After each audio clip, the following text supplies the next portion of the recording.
Bienvenido a un nuevo video sobre la historia del cristianismo. Hoy vamos a hablar sobre las obras de los padres apostólicos.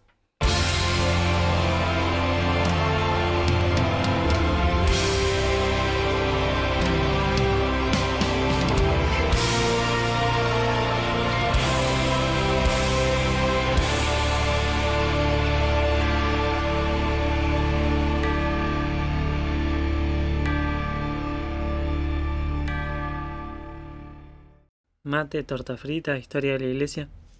Matame si no te sirvo. Si no, suscríbete. En los videos anteriores hemos hablado de la vida de los cristianos en los dos primeros siglos. Hemos hablado de sus costumbres, de sus prácticas, de cómo eran vistos por la sociedad e incluso de las persecuciones. ¿De dónde sacamos todos estos datos?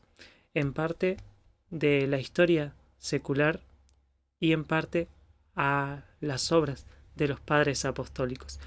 Con este nombre se conoce a un conjunto de obras que eran adjudicadas a personas que se creía que habían tenido relación directa con los apóstoles. Esto puede ser más una leyenda en la mayoría de los casos, aunque hay casos en los que probablemente sea cierto que esa relación haya existido.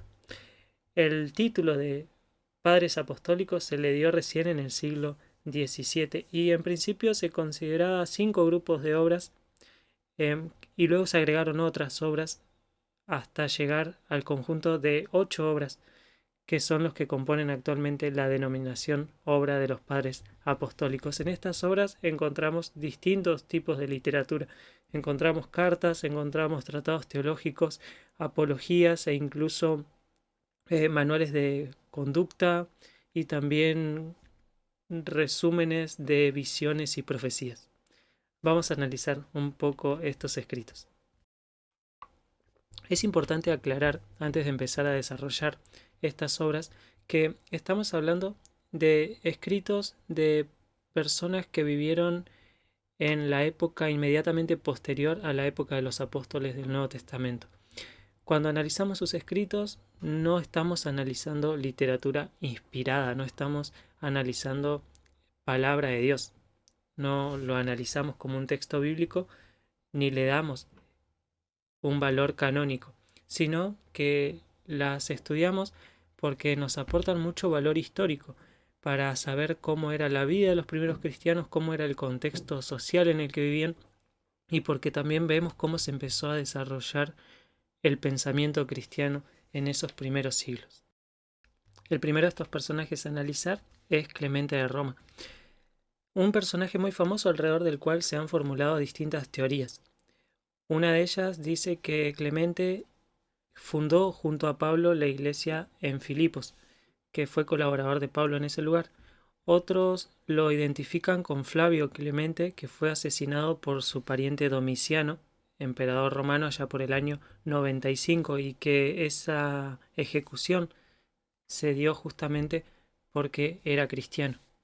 Murió como un mártir, podríamos decir. Y también se han inventado alrededor de él infinidad de leyendas, se le han adjudicado a Clemente obras que él nunca realizó. Sí sabemos que Clemente fue un obispo de la ciudad de Roma, de la iglesia, en la capital del imperio. También hay dudas respecto a cuál fue el orden que ocupaba Clemente en esa sucesión. Quienes proponen la teoría de la sucesión apostólica dicen que Clemente fue el tercer obispo de Roma después de Pedro, otros dicen que fue el segundo, otros dicen que sucedió inmediatamente a Pedro en ese lugar, aunque las listas más antiguas de obispos en la ciudad de Roma no mencionan al apóstol Pedro como obispo en esa ciudad, sino que este fue un dato incorporado recién en el siglo IV por el Papa Dámaso. Sin embargo, sabemos que Clemente efectivamente fue un obispo en la ciudad de Roma y es lo más probable que no haya habido un solo obispo en la ciudad de Roma, como habíamos analizado anteriormente, sino que se contaba con un colegio, con un grupo de obispos en esa ciudad y lo más probable es que Clemente haya sido uno de ellos.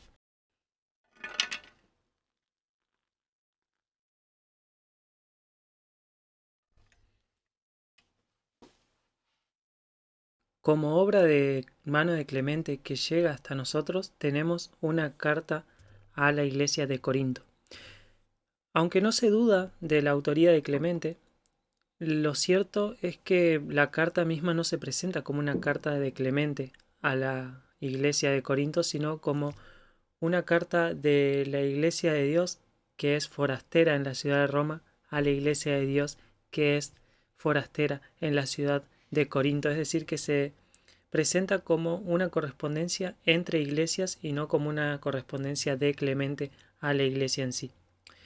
Y cuando leemos la carta de Clemente nos encontramos con una iglesia muy similar a la que vemos en las cartas de Pablo a los Corintios.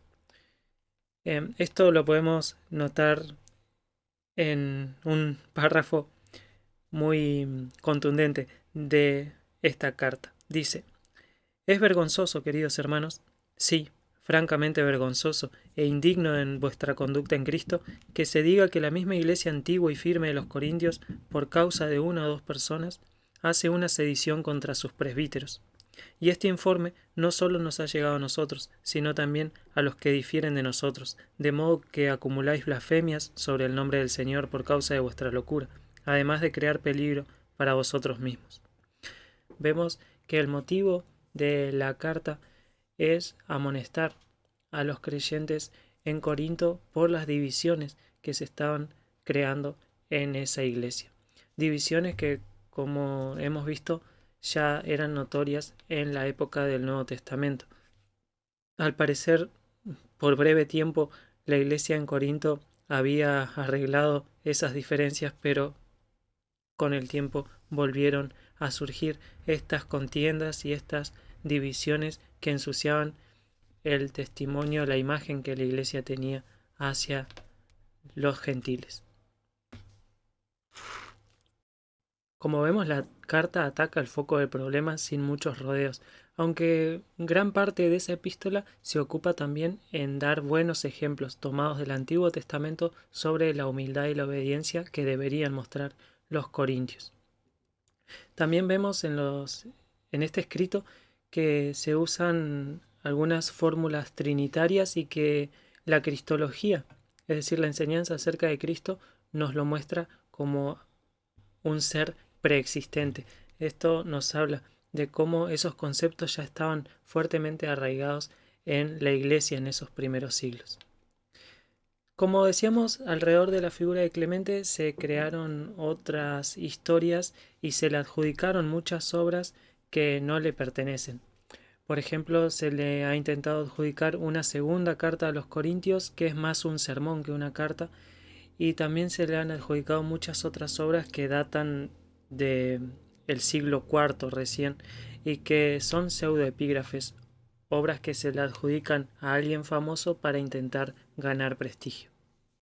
Uno de los documentos más importantes para conocer cómo era la vida de los cristianos en sus comienzos y cómo era la liturgia y la organización de esa iglesia primitiva es la Didaché o enseñanza de los apóstoles, que es al mismo tiempo uno de los descubrimientos literarios más importantes de los últimos tiempos.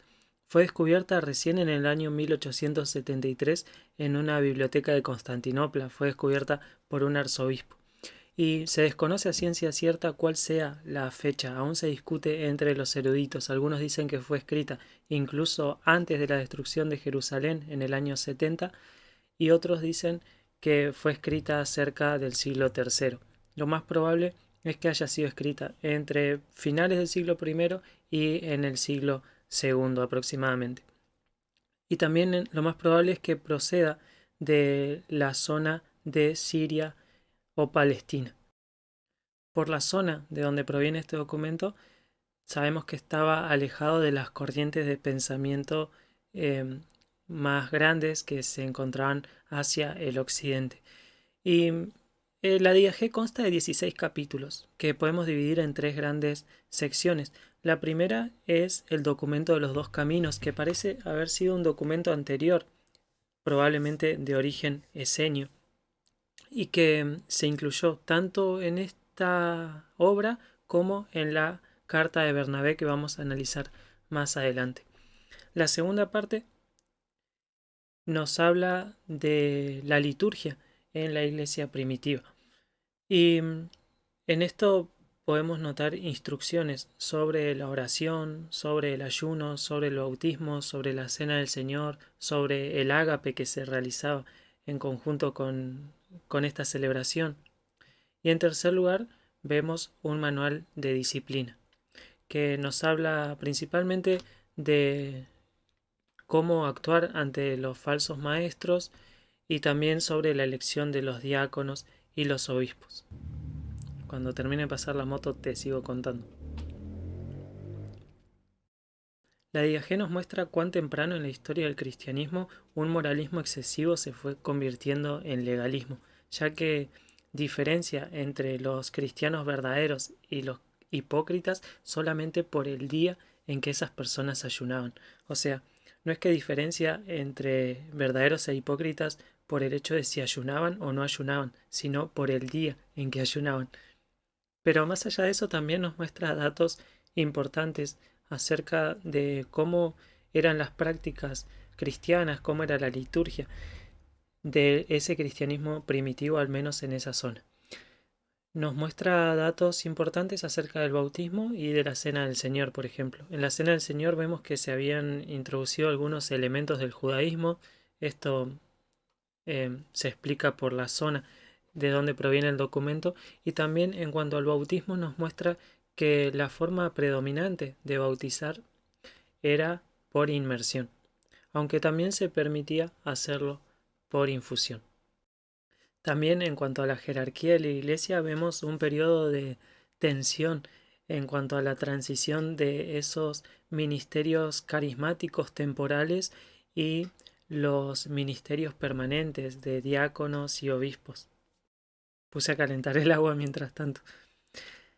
Ya hemos hablado antes de Ignacio de Antioquía, nos referimos a su martirio y dijimos que las 7 cartas que de él se conservan son de los documentos más valiosos de aquel cristianismo primitivo.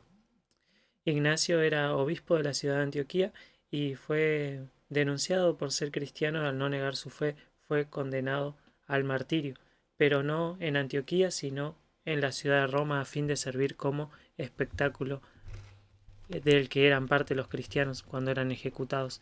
En ese camino entre Antioquía y la ciudad de Roma, Ignacio recibe la visita de muchos representantes de iglesias de distintos lugares. Esto era posible dado a que los cristianos no eran perseguidos, sino que simplemente se los condenaba cuando eran denunciados por otras personas. Así que recibió muchas visitas Ignacio y escribió cartas desde Esmirna, 4, y también 3 otras desde la ciudad de Troas. Ignacio escribe sobre 3 preocupaciones. En primer lugar, le preocupaba a su iglesia en Antioquía por la división que se había dado en ese lugar y por las herejías que se habían introducido en esa congregación. También escribe con preocupación sobre las iglesias de Asia Menor, ya que veía que esas herejías se estaban introduciendo también en esas congregaciones, y escribe en tercer lugar por la preocupación acerca de la iglesia en Roma, ya que se había enterado que los cristianos de ese lugar planeaban rescatarlo o librarlo de la pena de muerte. Ignacio se ve no solo dispuesto, sino también deseoso de sufrir el martirio y no quería que nadie lo prive de esto. Casi se hierve el agua. En cuanto a las herejías, Ignacio nos dice que en la iglesia de Antioquía se habían introducido 2 errores doctrinales. Estaban por un lado los docetas, que negaban la verdadera humanidad de Cristo. Por otro lado estaban unos cristianos judaizantes que veían a Jesús como un maestro más del judaísmo y negaban su divinidad. Entonces vemos estas 2 herejías en cuanto a la persona de Jesús: aquellos que negaban su humanidad y aquellos que negaban su divinidad. Como vemos, las herejías no son nada nuevo. Las mismas herejías que se ven hoy en día son las mismas que se veían hace casi 2000 años. En cuanto al docetismo, a esta corriente gnóstica que intentaba ver el sacrificio de Jesús como algo ilusorio, que la humanidad de Cristo había sido algo así como un espejismo, Ignacio escribe contundentemente, porque todo eso lo sufrió el Señor por nosotros, a fin de que nos salvemos, y lo sufrió verdaderamente, así como verdaderamente se resucitó a sí mismo, no según dicen algunos infieles, que sólo sufrió en apariencia. Ellos sí que son la pura apariencia, y según como piensan, así les sucederá, que se queden en entes incorpóreos y fantasmales. Al mismo tiempo que Ignacio afirma la verdadera humanidad de Cristo, afirma también su verdadera divinidad. Hay un médico carnal a la vez que espiritual, engendrado y no engendrado, Dios nacido de la carne, en la muerte, vida verdadera, de María y de Dios, primero pasible y luego impasible, Jesucristo nuestro Señor. Ignacio también dice que Jesucristo es el intemporal, el invisible, que por nosotros se hizo visible, el impalpable, el impasible, que por nosotros se hizo pasible. Ignacio es el primero en utilizar el término católica para referirse a la Iglesia. Católica significa universal. Y la Iglesia es universal para Ignacio en el sentido en que está unida a Cristo y es una sola. Y debido a esta unidad en Cristo es que él también exhorta a respetar a las autoridades de cada congregación. Al mismo tiempo, Ignacio no ve a la Iglesia como una institución humana, sino que ve a la Iglesia como predestinada y digna de toda bienaventuranza. También hace un énfasis especial en el bautismo y en la Cena del Señor como instituciones del mismo Cristo. Al igual que a Clemente, a Ignacio se le intentaron adjudicar muchas otras obras que él realmente no escribió. Por ejemplo, en la Edad Media se le intentaron adjudicar otras 4 cartas en las que supuestamente Ignacio muestra un énfasis mucho mayor en la figura de la Virgen María, cosa que en sus cartas genuinas no se ve en absoluto. En el camino hacia Roma, Ignacio se encuentra en la ciudad de Esmirna con Policarpo, el obispo de esa ciudad. Y de este personaje vamos a hablar ahora. A Policarpo de Esmirna lo conocemos por esta carta que le escribió Ignacio, también por una carta que él escribe a la iglesia de Filipos, que es el documento que se conserva, pero también lo conocemos por el testimonio de uno de sus discípulos, Ireneo, que luego llegó a ser el obispo de la ciudad de León.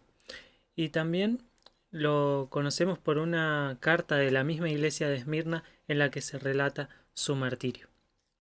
Por lo que se nos cuenta en estos documentos, Policarpo fue discípulo del apóstol Juan y luego llegó a ser obispo de la ciudad de Esmirna. En esa ciudad se encontró con Ignacio cuando Ignacio iba camino a su martirio en Roma.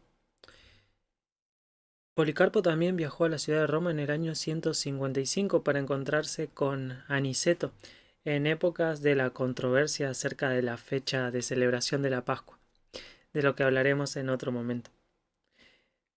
Al regreso de la ciudad de Roma, allá por el año 156, es cuando probablemente Policarpo sufre el martirio y es lo que se relata de una forma muy vívida en la carta de la iglesia de Esmirna.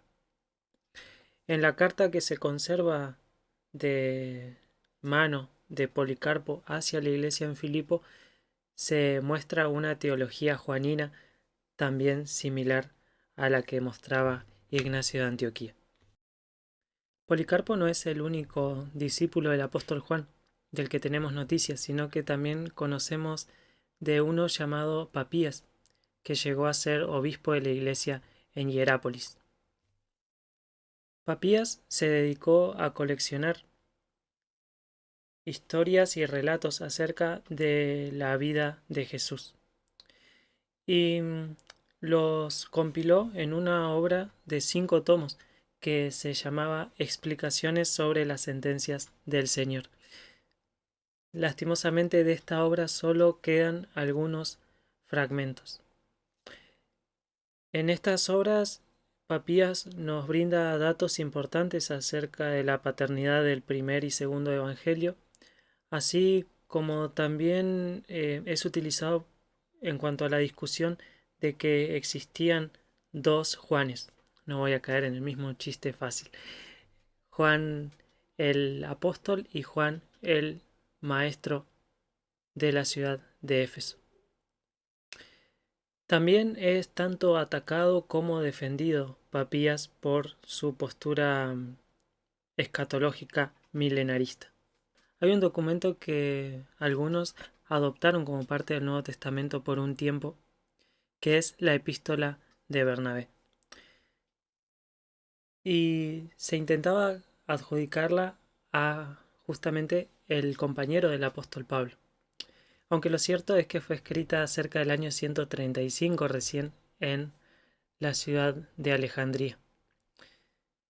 Y este escrito fue adoptado principalmente por escritores como Orígenes y Clemente de Alejandría porque se adaptaba al pensamiento y a la forma de interpretar las escrituras de esa escuela de pensamiento cristiano.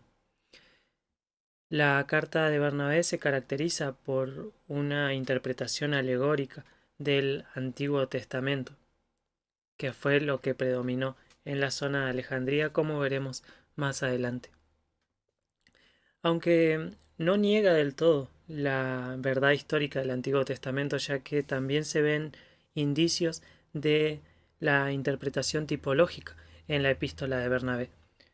En algunos casos, Bernabé o el pseudo Bernabé interpreta el Antiguo Testamento de una forma totalmente alegórica y en otros parece afirmar la historicidad de los hechos, pero viendo que apuntaban a la persona de Cristo.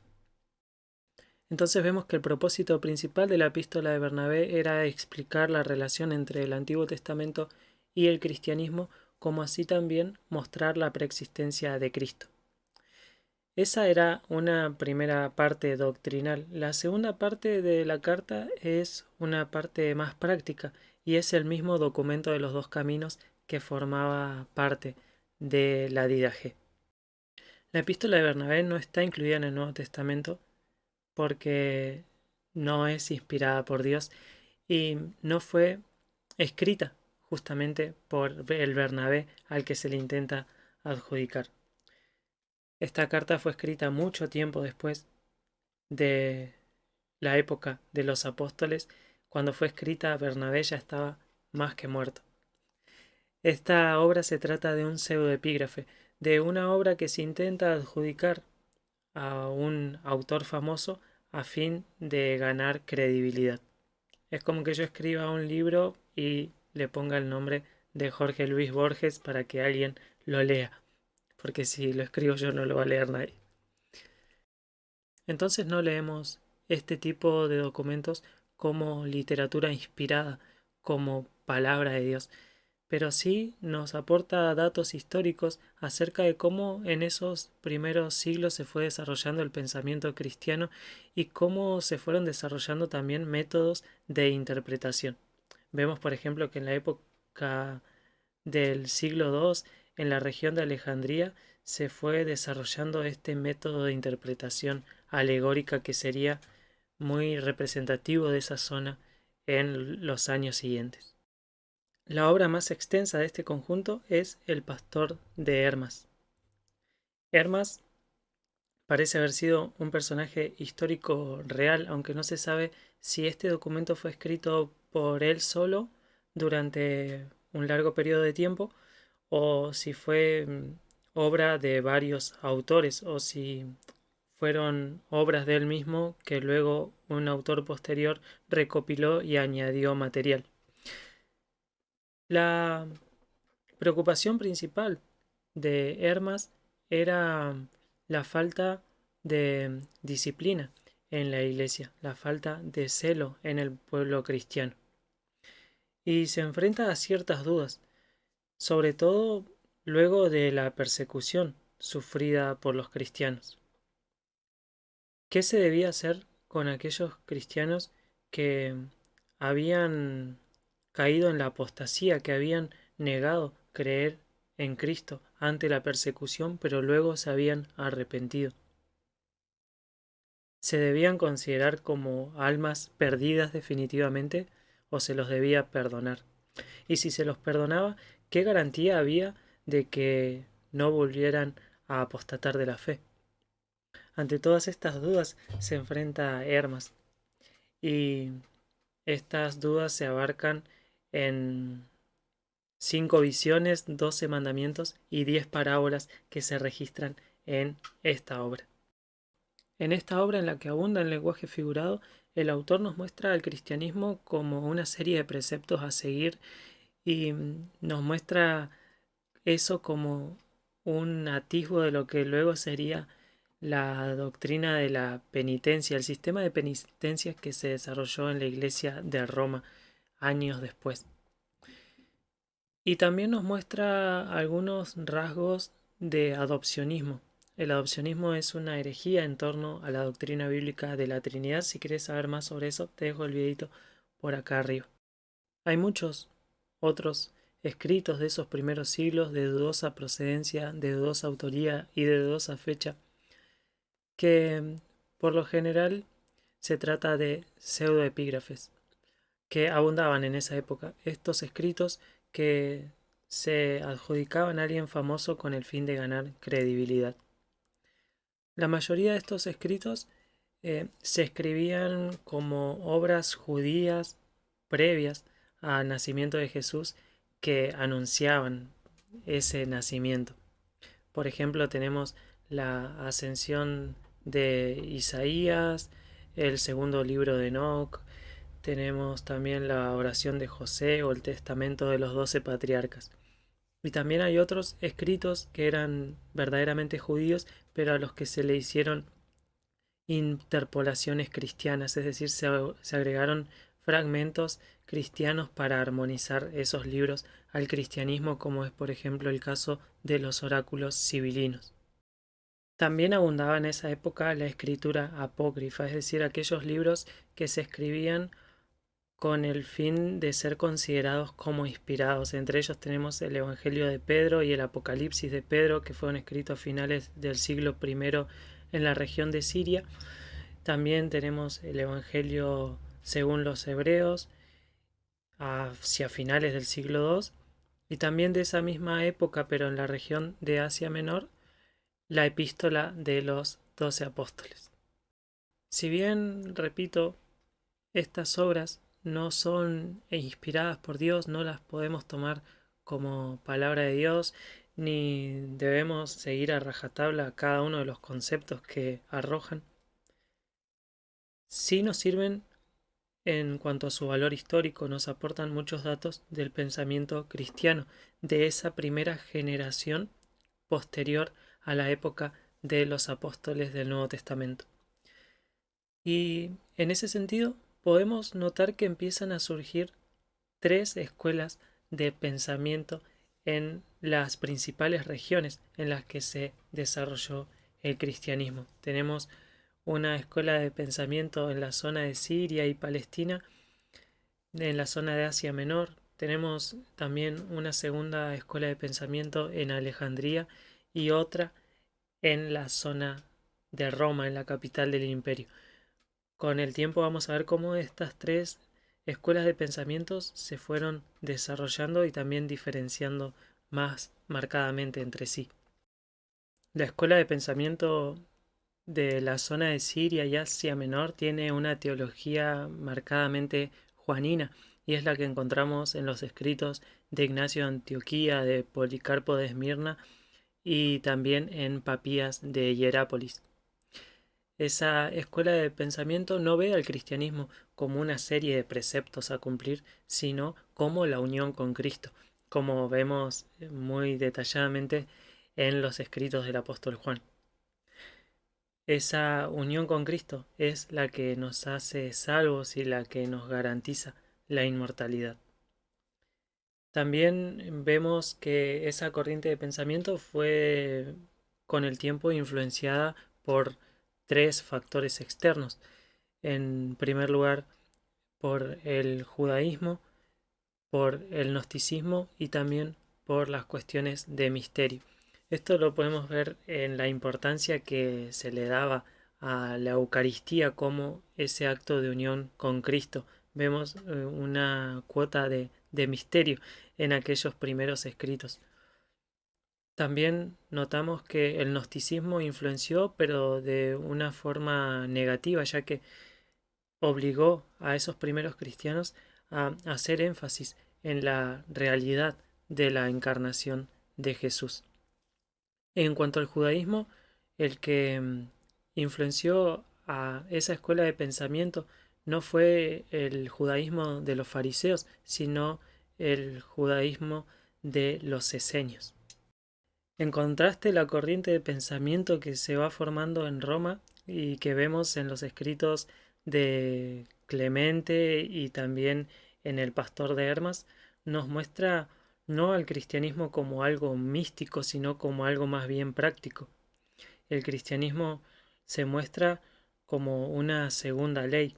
Vemos que la salvación no es tanto el don de Dios, el regalo de Dios por la unión con Cristo, sino que se lo muestra más como una recompensa que Dios da a aquellos que cumplen con sus mandamientos. En este sentido, Jesús no se muestra como el inaugurador de una nueva era, sino como el instaurador de una segunda ley. Mientras que en Alejandría el pensamiento estaba fuertemente influenciado por Filón, aquel filósofo judío del que hemos hablado en los primeros videos. Filón, que tenía una forma muy alegórica de interpretar el Antiguo Testamento, y de esta forma se pierde la verdad histórica de las Escrituras y se lo adapta más a una moraleja. Y esto se ve reflejado obviamente en la epístola de Bernabé, como veíamos recién. Es importante remarcar que si bien existen claras diferencias entre estas tres escuelas de pensamiento que se fueron profundizando con el correr de los años, como veremos más adelante, también podemos notar fuertes puntos en común. Vemos que en todas estas obras se resaltan dos cosas. Por un lado, la preexistencia de Cristo y también se encuentran primitivas fórmulas trinitarias. Conocer estas obras antiguas nos deja ver cómo era el pensamiento de aquella primera generación de cristianos posterior al Nuevo Testamento y nos deja ver que existía pluralidad en el cristianismo, pero al mismo tiempo unidad en las cuestiones centrales de fe.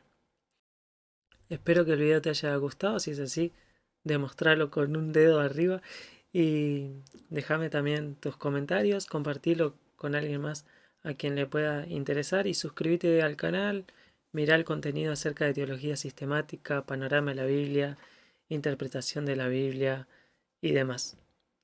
Nos vemos en la próxima.